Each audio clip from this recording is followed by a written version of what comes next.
Assalamualaikum warahmatullahi wabarakatuh. Perkenalkan, nama saya Nabila Salsabila dengan NIM 4524091224. Saya mahasiswi dari Fakultas Psikologi Universitas Boswa. Video ini saya buat sebagai salah satu pemenuhan tugas dari mata kuliah Filsafat Ilmu dan Logika.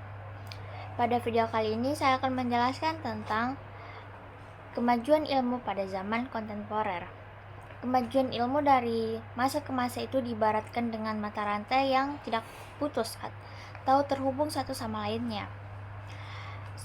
Contohnya, penemuan-penemuan pada masa sebelumnya itu akan menjadi unsur penting di masa berikutnya.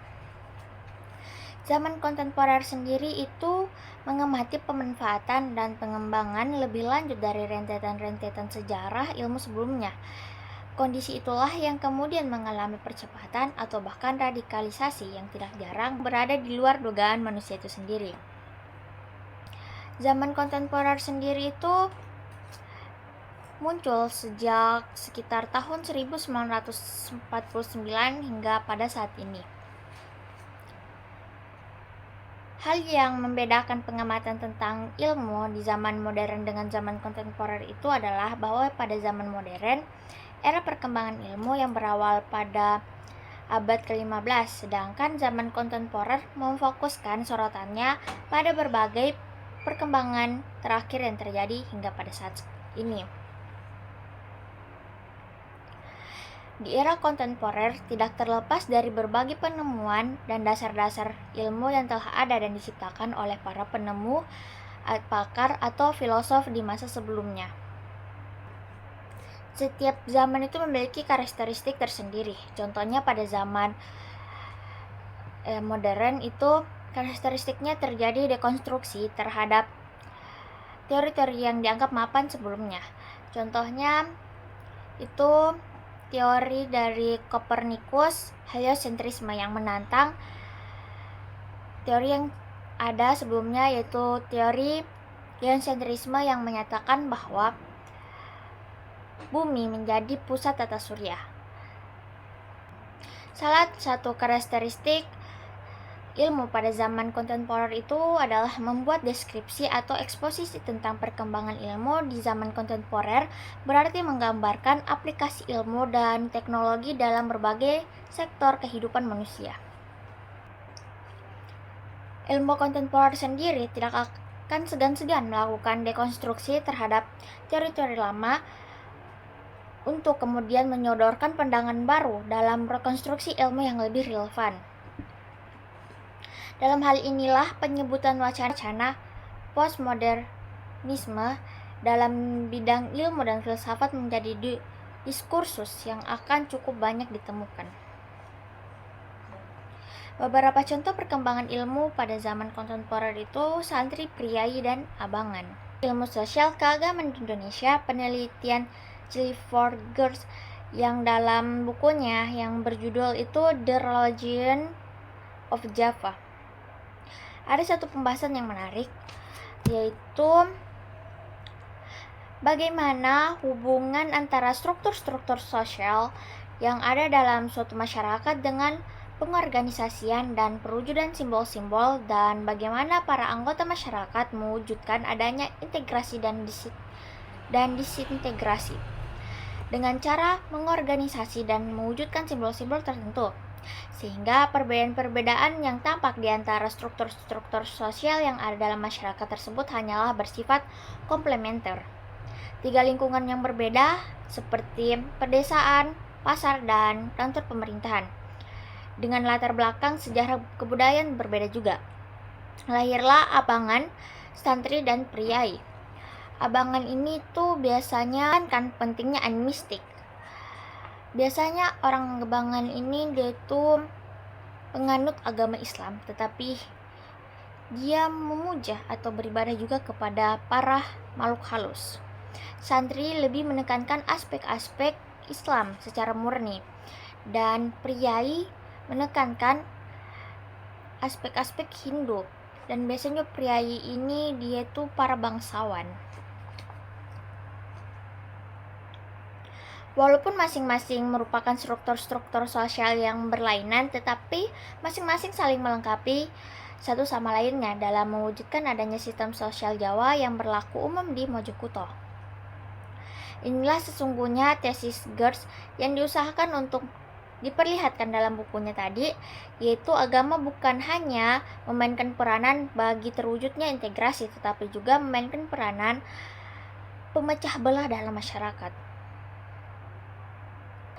Penelitian Geertz itu banyak mendapat cekaman dari para ilmuwan, dan beberapa ilmuwan itu melakukan peneliti untuk menguji, membuktikan, atau bahkan meruntuhkan tesis Geertz tadi, yang dimana itu tentang kategorisasi keberagaman masyarakat Jawa. Contohnya seperti Bambang Pranowo, Robert, dan Mart itu membantah klaim Geertz. Para pakar ini menemukan bahwa masyarakat Jawa secara umum adalah santri, adapun abangan tidak signifikan. Ada juga PPIM UIN Jakarta itu meruntuhkan tesis santri abangan juga. Penelitian PPIM ini bahkan juga mencoba menunjukkan adanya suatu dialektika di mana orang yang lebih intensif dalam menjalankan ritual wajib maupun sunnah dalam Islam berkorelasi positif dan signifikan dengan status sosial ekonominya. Dan sebaliknya, seorang muslim yang semakin intensif dalam melaksanakan ritual abangan, semakin negatif korelasinya dengan status sosial ekonominya. Kedua, teknologi rekayasa genetika. Salah satu perkembangan ilmu di zaman kontemporer itu yang paling masyhur adalah teknologi rekayasa genetika, yang dimulai oleh Dr. Gurdon dari Universitas Cambridge, Inggris pada tahun 1961. Ia berhasil memanipulasi telur-telur katak sehingga tumbuh menjadi kecebong yang identik atau kecebong cloning. 30 tahun sesudahnya, ada Dr. Jerry Hall yang berhasil mengkloning embrio manusia dengan teknik IST. Hanya saja semua hasil kloningnya ini rusak.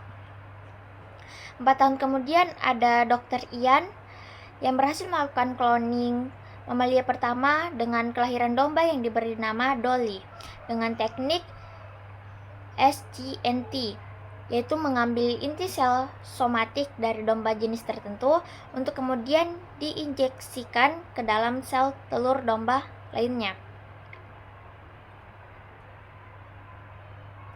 Pada tahun yang sama juga lahir lembu cloning diberi nama dengan gen. Teknik yang dilakukan ini sedikit berbeda dengan teknik pembuatan Dolly tadi, yang dimana koleksi sel-sel janin yang sangat muda dari anak lembu, sel-sel tersebut kemudian ditumbuhkan sedemikian rupa sampai siap dimasukkan ke dalam sel telur lembu betina. Pada tahun 2000 ada Prof. Daryl Sutton dari Amerika. Dia berhasil membuat kerak cloning yang diberi nama Tetra.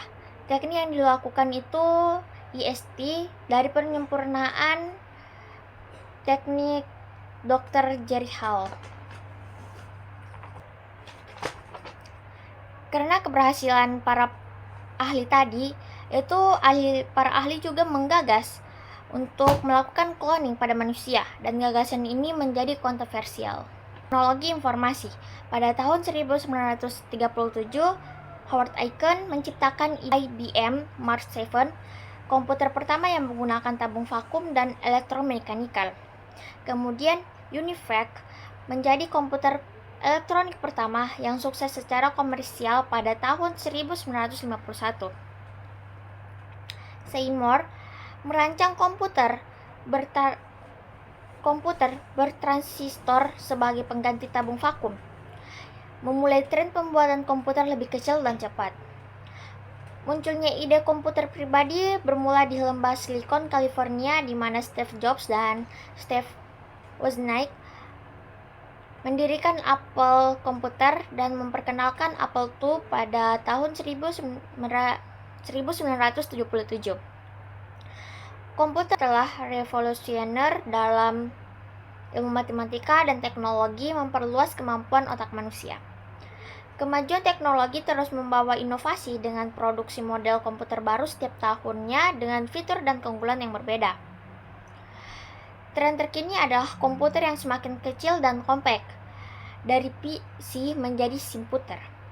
Komputer juga telah menjadi alat komunikasi interaktif melalui internet, dimulai dari ARPANET yang disusun oleh DARPA pada tahun 1969. Net terus berkembang dengan berbagai fasilitas seperti email, chatting, dan download. Ilmu partikel elementer.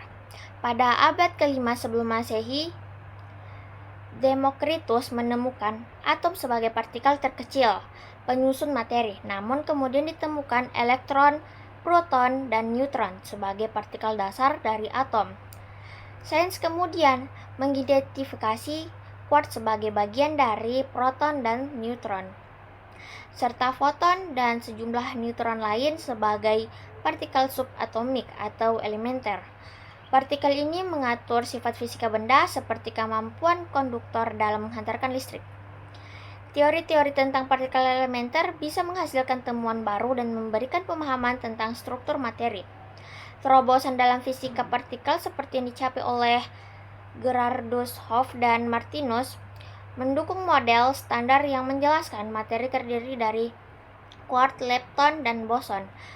Perkembangan ilmu pengetahuan dan teknologi turut memengaruhi berbagai aspek kehidupan, mencakup rekayasa genetika, teknologi informasi, dan komunikasi jarak jauh. Handphone misalnya berkembang menjadi perangkat multifungsi yang sangat canggih pada saat ini. Saja, perkembangan ilmu ternyata tidak benar-benar mutlak sebagai rahmat bagi kehidupan manusia. Tidak jarang kemajuan ilmu dan teknologi yang terus berlangsung pada saat ini membuat banyak manusia khawatir atau bahkan takut terhadap dampak negatifnya, dan banyak pula yang telah merasakan akibatnya bagi kehidupan mereka, bagi kehidupan material maupun kehidupan spiritual mereka. Mungkin itu saja yang bisa saya jelaskan pada video kali ini. Mohon maaf apabila ada salah kata, dan terima kasih atas atensinya. Wassalamualaikum warahmatullahi wabarakatuh. Sampai jumpa di video selanjutnya.